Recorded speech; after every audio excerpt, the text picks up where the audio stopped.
आदाब, नमस्कार। मेरा नाम है मोनिस सनवर और आप देख रहे हैं मुंसिफ टीवी की खास पेशकश, खास मुलाकात। दिल्ली की राजनीति में आम आदमी पार्टी का नाम आते ही कई चेहरे सामने आते हैं और उन्हीं में से एक हैं दिलीप पांडे, जो न सिर्फ एक नेता हैं बल्कि ज़मीनी कार्यकर्ता और रणनीतिकार के तौर पर भी जाने जाते हैं। पूर्व विधायक, प्रवक्ता और संगठन के अहम चेहरे के रूप में उन्होंने आम आदमी पार्टी को कई निर्णायक मुकाम तक पहुँचाया है। लोग उनको नेता के अलावा कवि और लेखक के तौर पर भी जानते हैं। आज खास मुलाकात में हम बात करेंगे उनकी ज़िंदगी के कुछ अनछुए पहलुओं की, राजनीति में उनके सफ़र की और मौजूदा समय में दिल्ली की सियासत को लेकर उनके नज़रिए की। तो स्वागत है दिलीप पांडे जी मुंसिफ टीवी के इस खास मुलाकात में, खास प्रोग्राम में। बहुत बहुत इस्तकबाल है आपका। बहुत बहुत शुक्रिया, थैंक यू सो। मेरा सबसे पहला सवाल और बड़ा अहम सवाल आपसे ये कि आम आदमी पार्टी से जुड़ने से पहले एक आप IT प्रोफेशनल रहे हैं, तो क्या वजह थी कि आपने एक कॉरपोरेट करियर को छोड़कर राजनीति में कदम रखा? हकीकत के पीछे दो अहम वजहें रही हैं। एक तो ये कि जब मैंने नौकरी छोड़ी जी, यह संगठन सिर्फ एक सामाजिक आंदोलन था, राजनीतिक दल में तब्दील नहीं हुआ था। ठीक है। इंडिया अगेंस्ट करप्शन नाम से एक मूवमेंट था जो अन्ना हजारे जी के नेतृत्व में चल रहा था। बिल्कुल। और तभी मैं इससे जुड़ गया। और जुड़ने की वजह ये कि मुझे लगा कि देश में जो कुछ भी, मैं उस समय हांगकांग में रहता था, और देश में जो कुछ भी गलत हो रहा, मुझे लगा कि वो सब कुछ ठीक करने का ये आखिरी मौका है। और शायद अगर इंतज़ार करते रहेंगे तो हमारी ज़िंदगी में ये मौका शायद दोबारा ना आए। लिहाजा अब ये सोचना बंद करके कि भगत सिंह पैदा हों लेकिन पड़ोसी घर में पैदा हों, सबको तो नहीं लेकिन कुछ लोगों को आगे आना पड़ेगा। बिल्कुल ऐसे ही जुनून से भरे ख्यालात थे उस समय, और हमने फिर ये तय किया कि ठीक है, परिवार है, अपनी जिम्मेदारियां हैं, लेकिन इस आंदोलन के ज़रिए देश को बदलने में अपना योगदान देना चाहिए। और इस विचार से, इस भाव से हमने नौकरी छोड़ी और 14 जनवरी 2012 को हांगकांग से हिंदुस्तान, दिल्ली चले आए और उस आंदोलन का हिस्सा बने। वो आंदोलन बाद में फिर एक पॉलिटिकल स्ट्रक्चर में कन्वर्ट हुआ, तो हमने भी संघर्ष करके, लाठी खा के, जेल जाके, अनशन करके आंदोलन के रास्ते को परख लिया था और उससे बदलाव हो नहीं रहा था। समझ में आया कि राजनीति ही जड़ है और इसी से सारी समस्याएं पैदा हो रही हैं। लिहाजा जब पॉलिटिकल स्ट्रक्चर में कन्वर्ट हुआ वो सोशल मूवमेंट, तो हम उसके साथ ही रहे। और साथ रहने के बाद, पार्टी के बनने के बाद, अब तक का जो भी सफ़र रहा वो आपके सामने है, और उस सफ़र के साथी के तौर पे मैं भी आपके सामने हूँ। चुनाव इसमें देखा जाता है अक्सर अभी जो लोग हैं वो देश छोड़कर जा रहे हैं ऐसी जॉब्स के लिए, कि अगर IT जॉब है या डॉक्टर्स की जॉब है, मतलब एक इंजीनियर्स की जॉब है, उसके लिए देश छोड़कर जा रहे हैं। आप वहाँ से वापस आए और आपने जो है अपनी नौकरी छोड़ी, जबकि एक नौकरी पेशा अपनी नौकरी छोड़ने से पहले ये सोचता है कि मेरे आने वाले फ्यूचर का क्या होगा, क्या मैं सर्वाइव कर पाऊंगा या नहीं कर पाऊंगा, बहुत सारे सवाल होते हैं। तो क्या उस चुनौतियों का सामना करना पड़ा आपको? मेरा मिजाज थोड़ा अलग था। मैं बहुत सारे देशों में रहा हूँ, 12-15 देशों में रहा हूँ मैं। सब तरफ रहने के बाद यही समझ में आया कि हिंदुस्तान जो अपना मुल्क है, अपना वतन है, उससे बढ़ के कुछ भी नहीं है। अपनी मिट्टी की खुशबू से बढ़ के कोई खुशबू है ही नहीं, यकीनन। मैं और मेरा मिजाज कुछ ऐसा भी रहा कि मैं अतीत जीवी हूँ, नॉस्टैल्जिक हूँ। मन मेरा हमेशा अपनी जड़ों की तरफ भागने को करता है। जैसे मैं हिंदुस्तान आ गया, लेकिन अब मैं रहने वाला एक छोटा सा ज़िला है गाज़ीपुर, उत्तर प्रदेश के पूर्वांचल में, और वहाँ एक छोटा सा कस्बा है ज़मानिया, मैं वहाँ का रहने वाला हूँ। तो मैं अक्सर ये सोचता हूँ कि मैं कहीं भी ज़िंदा रहूँ, कुछ भी करूँ, लेकिन मरना मुझे ज़मानिया में। तो ये स्वभाव होता है आदमी का। मेरा स्वभाव अतीत जीवी होने का है, नॉस्टैल्जिक होने का है। तो वो भी एक वजह हो सकती है मुझे मोटिवेट करने की, मुझे ड्राइव करने की, जो मुझे खींच कर लेकर आई हिंदुस्तान। और ये बात सही है कि हमारे देश से बहुत सारी प्रतिभा दूसरे देशों में जा रही है, मुल्कों में जा रही है, अच्छी ज़िंदगी की तलाश में, क्वालिटी ऑफ लाइफ की तलाश में।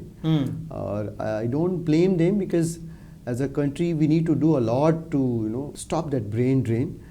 But पॉइंट तो वही है ना कि सब चले जाएंगे तो वो जो ठीक करना है, वो जो दुरुस्त करना है, वो कौन करेगा? बड़ा अहम सवाल। तो हमें लगा कि हम और आम आदमी पार्टी के वो साथी क्यों ना इसकी दूसरी तरफ काम करें कि हम अपने देश को, दिल्ली को बेहतर बनाएं, ऐसा बनाएं कि लोग जाने की बजाय यहाँ रुकें, और बल्कि बाहर के देशों से लोग यहाँ आएँ और काम करने की ख्वाहिश रखें। ऐसा कुछ करना पड़ेगा, और दिल्ली में हमने वैसी शुरुआत की भी थी। 2015 के दिल्ली विधानसभा चुनाव जी, आपने जिस तरह से संगठन को मजबूती दी वो एक मिसाल बना। जी। उस वक्त की आपकी रणनीति आज की राजनीति से कितनी अलग है? मैं अक्सर बैठता हूँ अपने दोस्तों के साथ और सियासी समझ रखने वाले लोगों के साथ, तो बड़ी ईमानदारी से स्वीकार करता हूँ कि आम आदमी पार्टी का सबसे बेहतरीन कैंपेन जो था वो 2015 का था, नो डाउट। और इसलिए नहीं कि आम आदमी पार्टी की पॉलिटिकल अफेयर्स कमेटी जो अरविंद केजरीवाल जी के नेतृत्व में उनकी गाइडेंस और लीडरशिप में काम कर रही थी, मैं उसका हिस्सा था, इसलिए वो सबसे अच्छा कैंपेन था। In fact the fact is also that जो भी निर्देश उस समय आते थे इलेक्शन कैंपेन को लेकर, बहुत सारे लोग नहीं थे, बहुत थोड़े लोग थे, तो ऑलमोस्ट पूरा इलेक्शन कैंपेन मैं ही एग्जीक्यूट कर रहा था। होर्डिंग की डिज़ाइन छपवाना, पर्चे की डिज़ाइन उसे छपवाना, रेडियो के एड्स बनवाना, होर्डिंग लगवाना, ग्राउंड के कैंपेन एग्जीक्यूट करना, उनको फॉलोअप करना, मॉनिटर करना, ट्रैक करना, दुरुस्त करना, सब कुछ। पॉइंट ये था कि उस समय बदलाव को लेकर जो जुनून था, वो जुनून जो विपक्षी दल थे जिनके खिलाफ हम लड़ रहे थे, उनके पैसे की ताकत पे भारी पड़ के ये साबित किया कि अगर जुनून और पैसे में जंग होगी तो जुनून जीतेगा, एक। और दूसरा, ईमानदारी से न सिर्फ चुनाव लड़े जा सकते हैं बल्कि जीते जा सकते हैं और सरकार भी बनाई जा सकती है, ये साबित किया। तो इस साबित करने से जो एक तबका हिंदुस्तान में पॉलिटिक्स को लेकर निराश हो रहा था, उस तबके का मन आशा से, उम्मीद से भर गया कि नहीं यार, बदलाव संभव है और पॉलिटिकल चेंज अगर आम आदमी पार्टी ला सकती है तो इनके साथ जुड़ के उस बदलाव का हिस्सा हम भी बन सकते हैं। ये उम्मीद जगा दी। ये बहुत बड़ा योगदान है आम आदमी पार्टी का भारतीय राजनीति में। अदरवाइज आप सोचिए, आपस में बातचीत में लोग कहते थे, किसी के साथ कुछ गलत कोई करते तो कहते अच्छा हमारे साथ राजनीति कर दी, इस तरह के मेटाफर्स यूज करते थे लोग।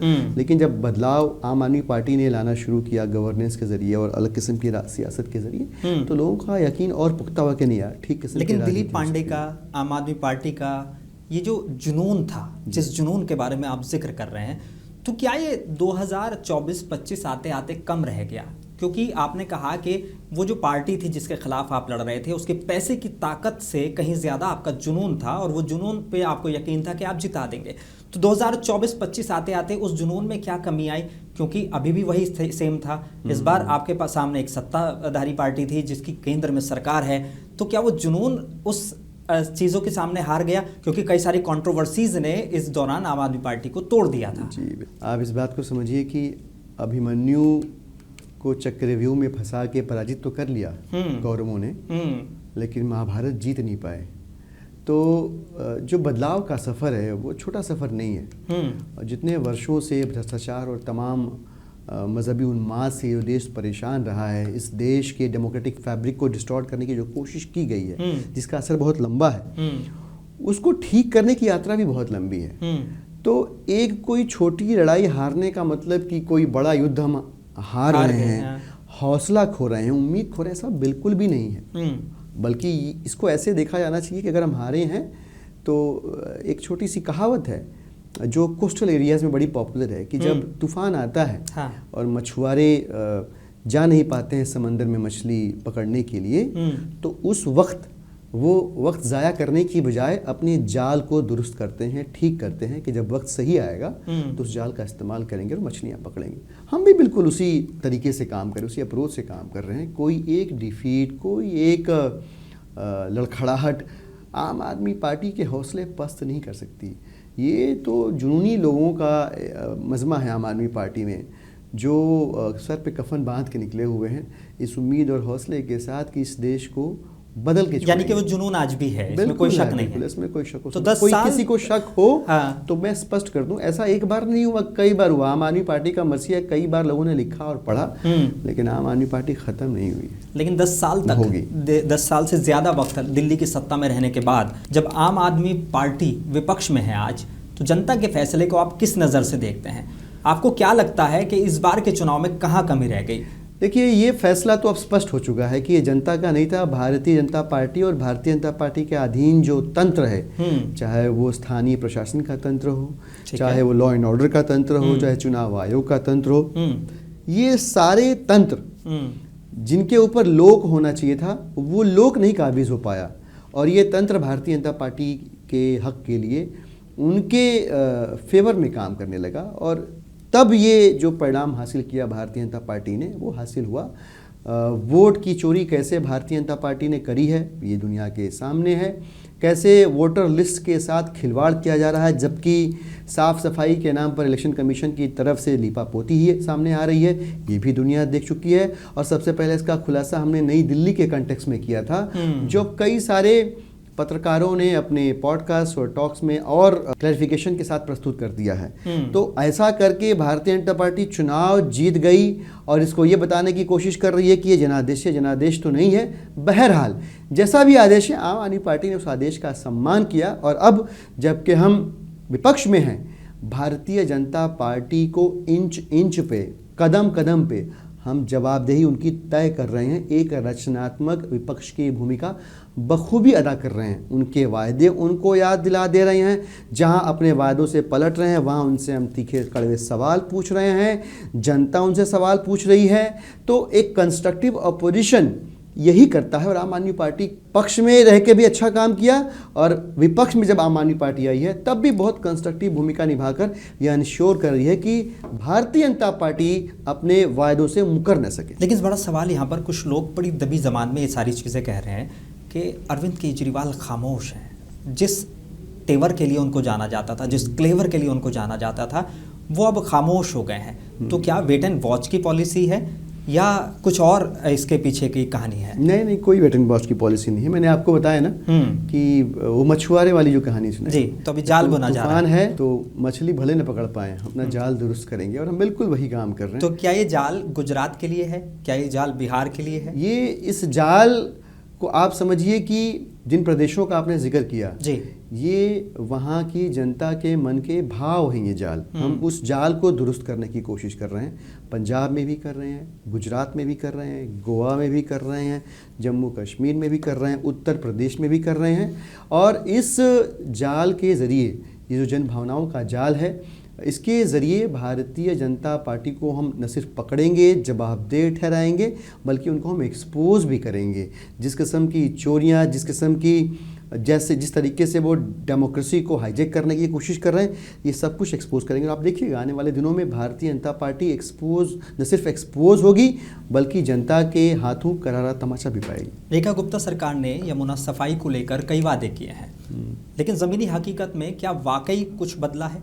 आप इस पर क्या आंकड़े और तथ्य रख सकते हैं? अब ईमानदारी की बात करूं भाई साहब, मैं तो इन लोगों की बात सुन के, इसीलिए मैं कहता हूं थोड़ा पढ़ा लिखा नेतृत्व जो है ना, दिल्ली की जनता भाजपा सरकार के 6 महीने में ही उसकी कमी को महसूस करने लगी है। अब मुख्यमंत्री महोदया क्या कहती हैं कि हमारा मंत्री जो है कूड़े के पहाड़ के सामने जाता है, वो कहता है ए पहाड़ तुमको कम होना होगा, और वो पहाड़ कम होने लगता है। ऐसे मतलब ये क्या बात कर रहे हैं आप?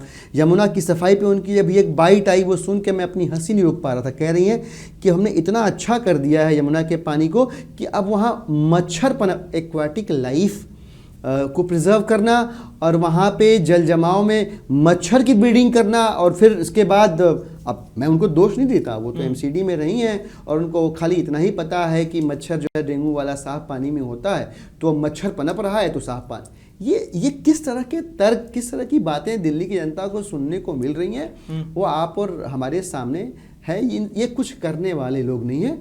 इन लोगों ने सिर्फ और सिर्फ जो वोट चोरी करी और जो जनता को बरगलाया और प्रशासन व्यवस्था के ज़रिए जो चुनाव को हाईजैक किया, डेमोक्रेसी को हाईजैक किया, उसको जनता ने शुरुआत के 6 महीने में ही पहचान लिया। ये लोग ऑलरेडी एक्सपोज हो चुके हैं। कल चुनाव हो जाए, भारतीय जनता पार्टी को दिल्ली के लोग धक्के मार के निकाल लेंगे। बहुत दुर्भाग्यपूर्ण है। अभी 4.5 साल, दुर्भाग्य ये है कि ये 4.5 साल यह जो कुशासन है दिल्ली की जनता को झेलना पड़ेगा। कोई बात नहीं, अंधेरी, जितनी अंधेरी रात होती है सुबह के सूरज की चमक उतनी ही ज़्यादा अच्छी लगती है। छठ पूजा दिल्ली में आस्था और पहचान का सबसे बड़ा पर्व है जी। इस बार की तैयारियों को लेकर सरकार ने जो दावा किया है, क्या आम आदमी पार्टी उसे पर्याप्त मानती है? क्योंकि आपने खुद कई बार यमुना प्रदूषण को लेकर आवाज़ उठाई है, तो क्या आपको लगता है कि दिल्ली में यमुना जो है वो अब सियासी मुद्दा बनकर रह गया है, जबकि इसको एक पर्यावरणीय मुद्दा होना चाहिए था? अब देखिए, भारतीय जनता पार्टी के तमाम प्रवक्ता जैसे ही छठ पूजा का समय आता था यमुना नदी के अंदर झांक दिखाने लगते थे। अब इनका दोहरापन देखिए, इनके चरित्र के अंदर जो हिपोक्रेसी है उसको आप समझने की कोशिश करिए। जमुना में झाग आज भी दिख रहा है। भारतीय जनता पार्टी के प्रवक्ता, मंत्री, लेकिन नेता मुख्यमंत्री वहां दाएं खड़े बाएं होकर झांक कह रहे रहे हैं कि देखिए आप मेरे पीछे यमुना के हालात देखिए कितनी साफ हो गई है। और रोज वीडियो आ रहे हैं हाँ। जहां वो खड़ा होकर दिखाने की कोशिश कर रही हैं, वहीं थोड़ा बहुत आगे पीछे हो जाएंगे तो आपको जमुना के अंदर झाग दिखने लगी। एक बात, सेंट्रल गवर्नमेंट द्वारा सर्टिफाइड जिस केमिकल का इस्तेमाल हम करते थे, भारतीय जनता पार्टी के उस समय के नेता, मंत्री, विधायक, सांसद उसका विरोध करते थे, उसी केमिकल का इस्तेमाल वो भी कर रहे हैं। ये हिपोक्रेसी का अलग लेवल देखिए आप। तो ये यमुना की सफाई के नाम पे भी एक्सपोज हो चुके हैं, दिल्ली की जनता देख चुकी है। और मैं आपको बताऊं, छठ पूजा की बात करें, आस्था का महापर्व, मैं भी पूर्वांचल का हूं, मेरे घर में भी छठ की पूजा होती है। आम आदमी पार्टी की सरकार बनने के पहले कुल पूरी दिल्ली में लगभग 77 जगहों पर ही सरकार के सहयोग से छठ की पूजा होती थी। जब आम आदमी पार्टी की सरकार आई तो दिल्ली की सरकार के सहयोग से लगभग 1100 स्थानों पर आम आदमी पार्टी की सरकार, अरविंद केजरीवाल जी की सरकार के सहयोग से छठ पूजा का आयोजन होता था। यानी 77 लोकेशंस और 1100 लोकेशंस, हमने उसको 1100 गुना बढ़ा दिया उन स्थानों को।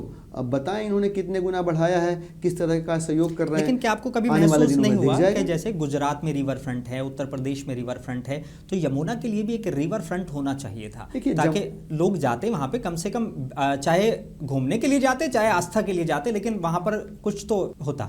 देखिए, ये एक ऐसा विषय है जो आम आदमी पार्टी और अरविंद केजरीवाल जी के दिल के बहुत करीब था, यमुना की सफाई का विषय। ठीक है। दिक्कत यह है कि यमुना की सफाई के लिए सिर्फ यमुना दिल्ली से निकलती है और दिल्ली में ख़त्म हो जाती है, ऐसा नहीं है। सही है। एक बात, यमुना जहाँ से निकलती है उस रास्ते में कई सारे प्रदेश पड़ते हैं, उन प्रदेशों में बहुत सारी इंडस्ट्रीज़ हैं, उन इंडस्ट्रीज़ का बहुत सारा टॉक्सिक वेस्ट जो है वो यमुना में ऐसे ही बिना ट्रीट किए छोड़ दिया जाता है। और जिन प्रदेशों में ये सारी इंडस्ट्रीज़ हैं वहाँ पे कोई चेक एंड बैलेंस नहीं है। एक बात।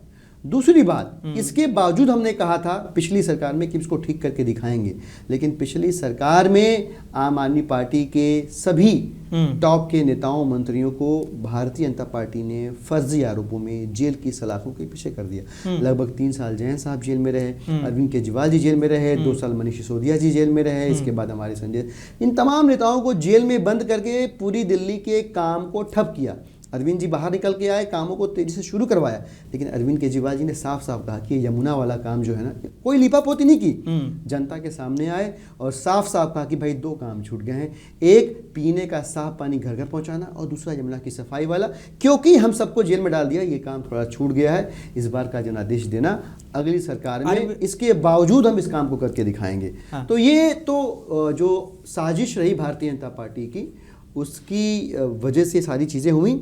और अब दिल्ली की जनता समझ गई कि इसको कोई अगर कर सकता है तो साइंस टेक्नोलॉजी की समझ रखने वाले IIT अरविंद केजरीवाल जी के अलावा कोई दूसरा नहीं कर सकता। जो मुख्यमंत्री महोदय ये कहेंगे, मुख्यमंत्री कूड़े के पहाड़ के सामने खड़े हो कहते हैं पहाड़ कम हो जाए और पहाड़ कम हो जाता है, वो क्या यमुना को ट्रीट करेंगे? अब तो डबल इंजन की, मैं कहूँगा ट्रिपल इंजन की सरकार है दिल्ली में। ठीक है, पड़ोसी राज्य जहाँ जहाँ से यमुना आती है सब जगह बीजेपी की सरकार है और आसानी से चीजें हो जानी चाहिए। बिल्कुल, अब तो आरोप लगाना ही नहीं चाहिए। अब तो महीने भर के अंदर भारतीय जनता पार्टी जो सारे आरोप लगाती थी उस पे सब पे वो सबको पूर्ण विराम दे के और तुरंत यमुना की सफाई पे जुट जाना चाहिए सबको, लेकिन कोई प्रयास होता हुआ नहीं दिख रहा। लिहाजा जनता और सरकार की प्रयासों के बीच जो अविश्वास की खाई है वो बढ़ती जा रही है। भारतीय जनता पार्टी ने सिर्फ लिप सर्विस दी है, इसके अलावा कुछ भी नहीं किया यमुना की सफाई के नाम पे, और वो दिल्ली वाले देख रहे हैं। आप देखिएगा आने वाले दिनों में भी भारतीय जनता पार्टी की सरकार, चाहे दिल्ली की हो, चाहे केंद्र की हो, चाहे हरियाणा की हो, चाहे उत्तर प्रदेश की हो, इनकी तरफ से कोई योगदान नहीं होने वाला है यमुना की सफाई को लेकर। ऐसा कहा जाता था कि शीश महल का लगातार इल्ज़ाम आपके ऊपर लगाया गया, शीश महल में रहने वाले मुख्यमंत्री। क्या आम आदमी पार्टी के हर नेता की रसाई अरविंद केजरीवाल, संजय सिंह या बड़े नेताओं तक आसानी से है? क्या वो इतनी इजीली अवेलेबल हैं कि आप जब मिलना चाहें उनसे मिल सकते हैं? ये भारतीय जनता पार्टी का प्रोपेगेंडा था।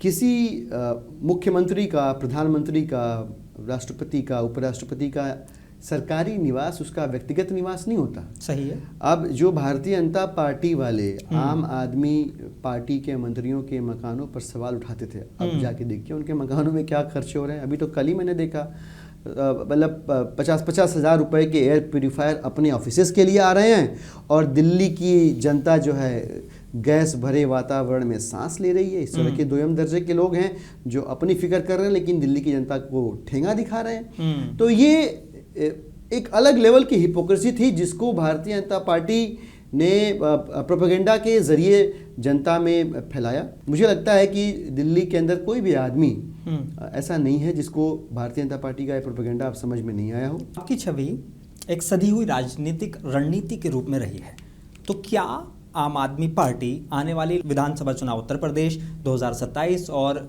गुजरात इलेक्शन, पंजाब इलेक्शन, आम आदमी पार्टी अब सिर्फ दिल्ली तक सीमित नहीं रही और कई राज्यों में विस्तार हो चुका है, तो क्या अगले 5 साल में पार्टी को राष्ट्रीय स्तर पर तीसरी ताकत के रूप में देखना आपका लक्ष्य है? क्योंकि अभी उत्तर प्रदेश में लगातार आप तैयारी कर रहे हैं, लगातार जमीनी लेवल पे दिखाई दे रहे हैं, तो क्या संगठन उन स्टेट्स में इतना मजबूत हो पाया? देखिए, हम पॉलिटिकल एक्सपेंशन को ऐसे नहीं देखते कि ये मकसद ऐसा हमने रखा हो कि अब इस राज्य में पहुंच गए, अब वहां पहुंच जाएंगे, अब वहां, ऐसा नहीं सोचते हम। हमें लगता है कि हम एक बहुत neat and clean political governance driven agenda को लेके आगे बढ़ रहे हैं। सही है। जिस भी राज्य की जनता को लगेगा कि इस एजेंडा के साथ मुझे अलाइन होना है, वहां से हमें अगर आवाज आती हुई सुनाई देगी, हम वहां खड़े हो जाएंगे। वहां की जनता को हमें गले लगाना होगा, हमें गले लगा लेंगी, हमारी विचारधारा को अपना लेंगी। नहीं लगाना होगा तो छोड़ देंगी। हम थोड़ा और प्रयास करेंगे। तो कभी बीजेपी से ऑफर आया दिलीप पांडे को? जी, दिलीप पांडे को कभी बीजेपी से ऑफर आया कि भाई आइए हमारे पास में मंत्री बना देंगे या सब और बड़े ऑफर? अरे मैं मामूली सा आदमी हम, मुझे कौन पूछ रहा है। मुझे आम आदमी पार्टी में ही बहुत प्यार, बहुत इज्जत, बहुत मोहब्बत मिली। जितने भी आम आदमी पार्टी के मंत्री हैं वो छोटे भाइयों से, नेता जो बड़े नेता हैं अगली पहली कतार के, छोटे भाइयों जैसा प्यार करते हैं, मोहब्बत देते हैं। मैं उसी में खुश हूँ। दिलीप पांडे इंपॉर्टेंट नहीं है। आम आदमी पार्टी जिस विचारधारा को लेकर आगे बढ़ रही है इस भारत को बदलने के लिए, इस भारत में बदलाव लाने के लिए, वो विचारधारा इंपॉर्टेंट है। हम तो सिपाही हैं जी, और उस विचारधारा को लागू करने के लिए हम सिपाहियों के लिए जो जो निर्देश होता है हमारे सेनापति अरविंद केजरीवाल द्वारा, हम उसके ऊपर अपना काम करते, अपनी मेहनत करते रहते हैं। दिलीप पांडे को कैसे लोग याद रखें? एक कवि के तौर पर, एक लेखक के तौर पर, एक ऐसा शख्स जो अपनी जॉब कर रहा था विदेशों में, या एक ऐसा शख्स जो ज़मीन पर लड़ रहा है बिल्कुल अलग लेवल पर? बड़ा मुश्किल सवाल है भाई साहब। मुझे लगता नहीं कि मैं अपने कद को इतना बड़ा आंक पा रहा हूँ कि मेरी इस दुनिया से रुखसत होने के बाद मैं ये सोच पाऊँ कि मुझे लोग किस तरह से याद रखें। हाँ। अभी के भी जीवन में मैं बड़ा कंफ्यूज आदमी हूँ। उस चक्कर में बहुत सारी चीज़ें सीखता रहता हूँ, कभी ये पढ़ता हूँ, कभी वो पढ़ता हूँ, कभी कुछ और। आई हैव नो आइडिया, मतलब टू बी वेरी ऑनेस्ट, कि मुझे लोग कैसे याद करें ये समझ में नहीं आता। क्या लिखते हैं? बट मुझे ऐसा लगता है कि बहुत ज़्यादा नहीं कहेंगे तो इतना तो कहेंगे कि अच्छा आदमी था, अच्छा आदमी, हम इतना कहेंगे, और ये बहुत बड़ा संतोष है। तो क्या लिखते ये हैं? बहुत बड़ा संतोष। असल में क्या लिखते हैं? अपनी जिंदगी को लिखते हैं, लोगों को जिंदगी को समझते हैं, या एक अलग नजरिया है दुनिया को देखने? ये आपने रोचक पूछा, और कई बार लिटरेरी कॉन्वर्सेशन में भी ये लोग नहीं पूछते हैं। मैं किताब तो पढ़ता ही हूँ गाहे बगाहे, पर मैं लोगों को ज़्यादा पढ़ता हूँ। हाँ, हर आदमी किताब है, खुली किताब है। कुछ बंद किताबें हैं, आप कितना पढ़ पाते हो, कितने पन्ने पढ़ पाते हो। तो मैं लोगों को बहुत पढ़ता हूँ, ऑब्जर्व करता हूँ, और जो कुछ भी महसूस करता हूँ उसको लिखने की कोशिश करता हूँ अपने अंदाज में, अपने तरीके में, अपनी समझ के आधार पे। और वही आज तक लिखा है। जो भी आज तक 5-6 किताबें मैंने लिखी हैं, वो तमाम लोग जिनसे मेरा राब्ता वास्ता हुआ, किसी न किसी हिस्से से जुड़ी हुई उनकी कोई कहानी कहीं ना कहीं मेरी किताब में होगी ज़रूर। और बस मुझे ये लगता है कि लिखना मेरे लिए बड़ा ज़रूरी है। रीजन बीइंग कि टाइम कैसे निकाल पाते हैं? क्योंकि आपका तो बड़ा शेड्यूल टाइट रहता होगा इन सारी चीज़ों में। पार्टी को भी टाइम देना है, अपने फैमिली को भी टाइम देना है, लोगों से भी मिलना है, तो ये लिखने का और ये सारा जो टाइम है कब निकालते हैं? वक्त जो है ना, एक दिन में 24 घंटे का जो तोहफा है, हाँ, ये इकलौती ऐसी चीज़ है जिसको ऊपर वाले ने, कुदरत ने सबको बराबर दिया है। सही, अमीर हो गरीब हो, 24 घंटे सबके पास है। तो असल मसला तो इसके प्रबंधन का, इसके मैनेजमेंट का है। हाँ। और मैनेजमेंट कैसे होता है? आपको कौन सी चीज़ कितना इंटेंसली ड्राइव करती है। सही। जैसे एक टाइम ऐसा था, मुझे मन किया कि अब मैं पिस्टल शूटिंग सीखूंगा, तो इतना स्ट्रांगली आई वाज ड्रिवन कि मैंने पिस्टल शूटिंग सीखी। फिर हुआ कि नहीं यार, आर्चरी सीखनी है, तो मैं लग के सीखा। प्रबंधन अपने आप हो जाता है अगर वो चीज़ आपको ड्राइव करती है। तो क्या जब पिस्टल शूटिंग और आर्चरी सीख रहे थे तो ऐसा ध्यान नहीं आया कि चलो अब देश को जो है प्रतिनिधित्व करते हैं? नहीं, वो सब चलता था साथ, सब कुछ पैरेलल था। मैं समय निकाल लेता हूँ। अगर मुझे पिस्टल शूटिंग करनी है और रेंज पे जाना है तो सुबह 7 बजे उठूंगा और अपनी आर्चरी रेंज पे पहुंच जाऊंगा। मैं 7 से 8 आर्चरी करूंगा, इसके बाद घर आऊंगा, नाश्ता करूंगा। अब मुझे अभी कुछ और करने का मन करता है तो मैं कर लेता हूँ, समय निकाल लेता हूँ। ये शौक ही जिंदा रखता है इंसान को, असल में जिंदा रखता है, आपके अंदर की नरमी को बरकरार रखता है, आपके अंदर की इंसानियत को को बरकरार रखता है। मैं यही बता रहा था कि लिखना मेरे लिए बहुत ज़रूरी है, क्योंकि सियासत आदमी को सुखाती है, और ये जो रचनात्मकता है, क्रिएटिविटी है, आपके अंदर की नमी को बनाए रखता है। आप नम रहेंगे, आप कोमल रहेंगे अंदर से, तो आपसे गलतियाँ कम होंगी, और सियासत में गलतियाँ कम होंगी तो आप एक अच्छे सियासतदान के तौर पर याद किए जाओगे जाने के बाद। एक आखिरी सवाल, बड़ा अहम सवाल, व्यक्तिगत तौर पर राजनीति में जो अब तक का आपका सफ़र रहा है, इसमें सबसे बड़ा सीखने लायक अनुभव क्या रहा जो आज भी आपको प्रेरित करता है? मुझे लगता है कि इस कैलकुलेशन में लगे रहना कि सियासत ठीक नहीं है, गलत है, और इसलिए इसका हिस्सा नहीं होना चाहिए, ये बहुत बड़ा नुकसान देता है ऐसा सोचने वाले को। क्योंकि इस कुदरत का निज़ाम है, प्रकृति का नियम है कि कोई भी जगह खाली नहीं रहती। अगर अच्छे लोग वहाँ नहीं जाएंगे तो बुरे लोग तो ज़रूर जाएंगे। तो अगर आप चाहते हैं कि चीज़ें बदलें तो आपको उसमें एक्टिवली पार्टिसिपेट करना पड़ेगा। और जो भी लोग एक्टिवली पार्टिसिपेट नहीं कर रहे हैं वो किसी भी किस्म का फ़ायदा नहीं कर रहे हैं। वो इस सिस्टम के लिहाज से कहूँ, इस व्यवस्था के लिहाज से कहूँ, तो वो नुकसान ही कर रहे हैं। इसलिए इंतज़ार मत करिए, जब भी मौका लगे इस सियासत को बदलने के सफ़र में शामिल होइए। जो भी दल आपको अच्छा लगता, आम आदमी पार्टी अच्छी लगे, हमारे साथ जुड़िए।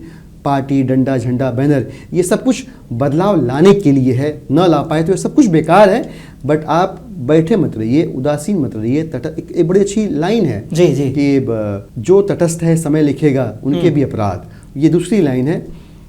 तो ये तटस्थता जो है ना, हाँ। ये बहुत गलत है, बहुत नुकसानदेह है, इससे बचना चाहिए। सवाल मेरे खत्म हो गए थे, पॉलिटिकल अब मैं ज़्यादा बात नहीं करना चाह रहा था, लेकिन एक सवाल अहम कि जब राजनीति को सेवा के माध्यम से आप समझते हैं, और खासकर आम आदमी पार्टी के ज़्यादातर नेताओं के मुंह से ये बातें सुनने को मिलती रहती हैं गाहे बगाहे, लेकिन जब हम देखते हैं कि आजकल जो राजनीति में जिनको मौके मिलते हैं, चाहे वो एमएलए के रूप में, नेता के रूप में, या किसी भी रूप में, वो पैसों की तरफ ज़्यादा भागते हैं। ठीक है, तो अभी कभी जहन में नहीं आया कि मुझे भी थोड़ा सा पैसा कमा लेना चाहिए और चीज़ों को वो कर लेना चाहिए? मेरे नाना जी थे, उनका इंतकाल हो गया मेरे विधानसभा चुनाव के ठीक पहले जी 2020 में। तो मुझे लगता है कि मुझमें जो कुछ अच्छा है सब उनका है। ये किसी गज़ल की एक लाइन भी है शायद। उन्होंने मुझे एक बात सिखाई, बहुत सारी बातें सिखाई, पर एक बात बड़ी अच्छी सिखाई। उन्होंने कहा कि दिलीप बेटा, दो में से एक चीज़ें ही ईमानदारी से कमा पाओगे, या तो लोग कमा पाओगे या पैसा कमा पाओगे। पैसा टिकता नहीं है, लोग टिकते हैं। और मैंने गांठ बांध ली, मैंने सोचा कि लोग कमा लेते हैं, पैसे बाद में दिखी जाएगी, रिश्ते कमा लेते हैं। और रिश्ते कमाने का फ़ायदा ये है कि सुकून बड़ा है ज़िंदगी में। इस बार मैं चुनाव नहीं लड़ा, पैसे कमाने की सोची होती, पैसे कमाए होते तो बड़ा दुखी रहता, क्योंकि पैसे कमाने का अवसर हाथ से चला गया। लोग कमाए और वो लोग अभी भी साथ हैं, उनका प्यार, उनकी मोहब्बत, दुआएं साथ हैं, वही आगे लेके जाएंगे। एक शेर है जो शायद दिलीप पांडे को ज़्यादा अच्छा से डिफाइन कर पाएगा कि मेरी ज़िंदगी यही है, सभी को फैज़ पहुँचे, मैं चरागे रह गुजर हूँ बड़े शौक से चला। बिल्कुल, बहुत शुक्रिया हमारे साथ जुड़ने के लिए। राजनीति में चेहरे बहुत आते हैं, पर कुछ चेहरे अपनी सादगी और साफ नियत से लोगों के बीच पहचान बना लेते हैं।